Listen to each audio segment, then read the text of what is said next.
Tama mengerutkan bibirnya. Kamu punya ide yang cukup bagus. Bahkan jika kau kehabisan tenaga, jika kau tidak kembali besok, polisi pasti akan memasukkanmu ke dalam surat perintah penangkapan global. Pada saat itu, bagaimana kau bisa melarikan diri dari Amerika? Terlebih lagi, putramu sekarang mengendalikan seluruh keluargamu. Jika dia mengetahui bahwa kau telah melarikan diri dari penjara, pasti akan mencoba segala cara untuk membunuhmu. Mungkin para pembunuh di seluruh Meksiko dan Amerika Serikat menginginkan kepalamu. Dan kau tidak tahu apakah bawahanmu telah disuap oleh putramu. Tidak ada orang yang bisa kamu percayai. Bagaimana kamu bisa melarikan diri? Gustavo berkata dengan mata menyala-nyala, Tuan, aku harus mengandalkanmu untuk membantuku. Anda adalah orang yang sangat cakap. Anda dapat menemukan cara untuk membawa saya kembali ke Meksiko. Selama saya bisa kembali ke Meksiko dengan selamat, keluarga saya dan pihak lain pasti akan mendukung saya untuk kembali berkuasa. Dan saya akan berterima kasih sedalam-dalamnya ketika waktunya tiba. Saya tidak berani mengatakan uang tunai miliaran dolar, tetapi keluarga saya masih bisa mendapatkannya. Jika tidak berhasil, saya bisa memberi Anda kokain senilai 10 miliar dolar AS. Dan itu akan dianggap sebagai kompensasi. Tama mendengus dengan nada menghina, sejujurnya, aku tidak ingin uang apapun yang kau hasilkan. Saat dia berbicara, Tama melanjutkan dengan nada dingin, aku sama sekali tidak tertarik pada uang hasil obat-obatan terlarang. Gustavo dengan cepat menambahkan, kalau begitu, mari kita lakukan ini, Tuan, selama Anda dapat membantu saya mendapatkan kembali posisi saya sebagai kepala keluarga. Keluarga Sanchez hanya akan mengikuti jejakmu di masa depan. Saya akan melakukan apapun yang Anda minta. Jangan meremehkan keluarga saya. Kami tidak hanya memiliki aset puluhan miliar dolar. Kami juga memiliki angkatan bersenjata swasta yang besar, perdagangan obat terlarang, dan jaringan pencucian uang. Kami masih sangat mampu. Tama memandangnya, lalu ke sel di sekitarnya, dan bertanya sambil tersenyum. Apakah kamu benar-benar mampu? Gustavo tahu maksudnya, terbatuk 2 kali dengan canggung, dan menjelaskan. Tentu saja, meskipun kami sangat kuat, kami hanya lebih buruk di depan pemerintah AS. Pada titik ini, Gustavo menghela nafas dalam-dalam dan berkata dengan sedih. Tuan, bagaimana kalau aku memberitahumu tentang rencana kedua? Rencana kedua tidak terlalu radikal. Tama mengangguk, katakan. Gustavo buru-buru berkata, lihat Tuan, Stephen masih sangat berpengaruh di penjara Brooklyn. Karena Anda adalah pamannya dan dia sangat menghormatimu dan mendengarkanmu dalam segala hal. Bisakah Anda memberitahu dia bahwa dia akan berusaha sebaik mungkin untuk membuat saya tetap hidup di penjara Brooklyn, apapun yang terjadi? Tama tersenyum dan berkata, Gustavo, Stephen tidak dapat membantumu. Meskipun dia adalah tahanan terkuat di sini.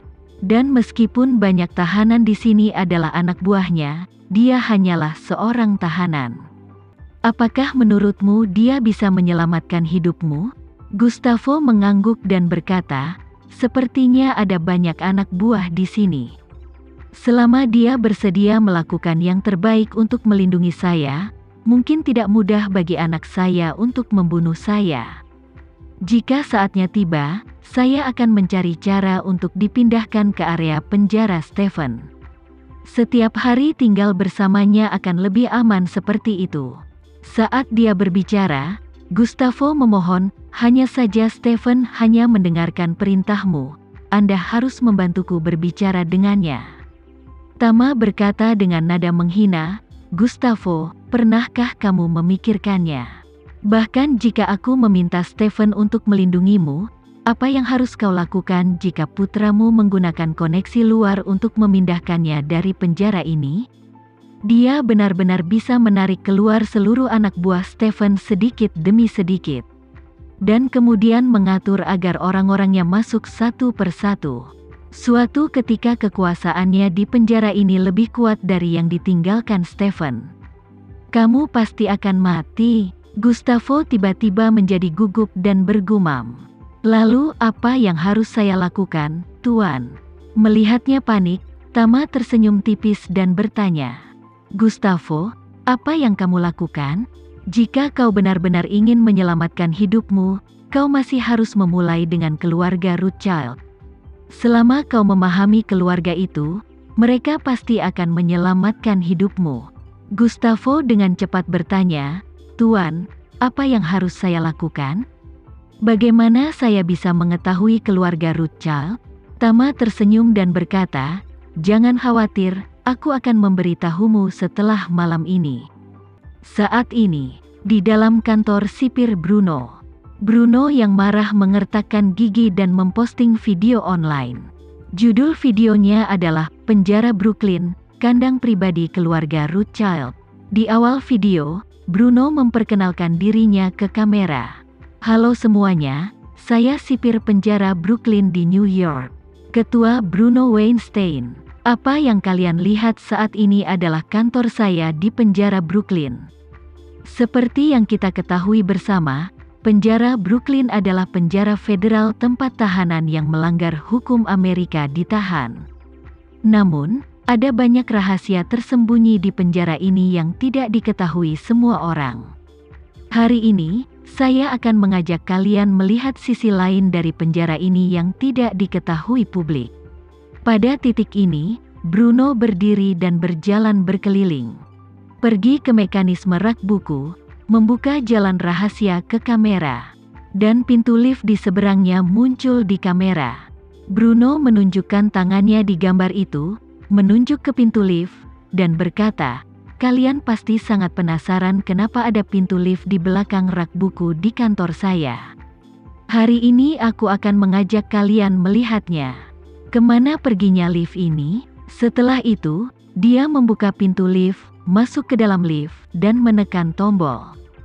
Kemudian, lift turun sepenuhnya dan membuka pintu di bawah tanah. Bruno melangkah ke ruang bawah tanah. Dia pertama-tama mengambil gambar umum ruang bawah tanah, lalu mengganti kamera, mengarahkan kamera depan ke wajahnya, dan berkata sambil tersenyum. Apa yang kalian lihat sekarang adalah ruang bawah tanah yang sangat tersembunyi di bawah penjara Brooklyn. Kalian tidak akan memikirkannya, kan? Ada ruang rahasia bawah tanah di penjara federal.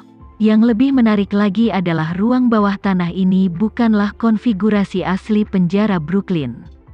Tetapi bos saya, Tuan Mike Rothschild dari keluarga Rothschild, menghabiskan banyak uang untuk membangunnya secara diam-diam. Bahkan pemerintah tidak mengetahui keberadaan tempat ini. Kalian mungkin bertanya mengapa Mike bisa membangun terowongan rahasia dan ruang bawah tanah di penjara federal. Jawaban atas pertanyaan ini sebenarnya sangat sederhana. Hanya karena namanya memiliki nama keluarga yang sangat terkenal, Rothschild. Rothschild memiliki kekuatan yang cukup untuk memungkinkan mereka menggali terowongan rahasia dimanapun mereka mau. Selama Tuan Mike mau, dia bahkan bisa menggali terowongan dari Empire State Building di New York. Dia menggali jalan rahasia tepat di bawah tempat tidur di kamar tidur rumah saya di Las Vegas. Dan saya yakin dia juga pasti secara serius mempersiapkan proyek menakjubkan abad ini. Kalian pasti penasaran, mengapa Mike ingin menggali terowongan rahasia dari New York ke Las Vegas? Baiklah, izinkan saya memberitahu kalian mengenai alasannya. Selama terowongan ini dibangun, akan lebih nyaman baginya untuk terus melakukan hubungan intim dengan istri saya. Bersama-sama untuk waktu yang lama, mereka pasti khawatir tentang perselingkuhan. Setelah terowongan ini dibangun, dia tidak perlu lagi mengkhawatirkannya. Di sini, saya dengan sungguh-sungguh berterima kasih kepada Tuan Mike atas dukungannya sebelum saya pergi. Selama ini saya datang dari Las Vegas ke New York untuk menjadi sipir. Dia telah menggunakan juniornya yang disunat dan jelek untuk menghibur tubuh istriku yang sangat kosong. Terima kasih, hormat saya, Tuan Mike Rothschild. Ketika dia menyebut istrinya, ekspresi Bruno menjadi sangat marah. Di masa lalu, dia seperti panci bertekanan tinggi dengan intensitas super tinggi.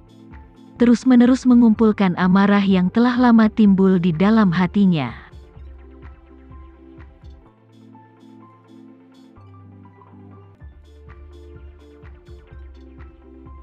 Sekian dulu ya video kali ini, kita lanjutkan lagi videonya di lain waktu. Oh iya, bagaimana menurut kalian? Semoga bisa sedikit menghibur kalian semua. Untuk teman-teman yang baru nonton, jangan lupa subscribe ya, hehehe. Dan kalau teman-teman ada yang ingin gabung langganan, bisa langsung gabung saja untuk dapat fitur yang menarik dan sedikit membantu Mimin. Terima kasih banyak sudah menonton, sampai jumpa lagi, bye.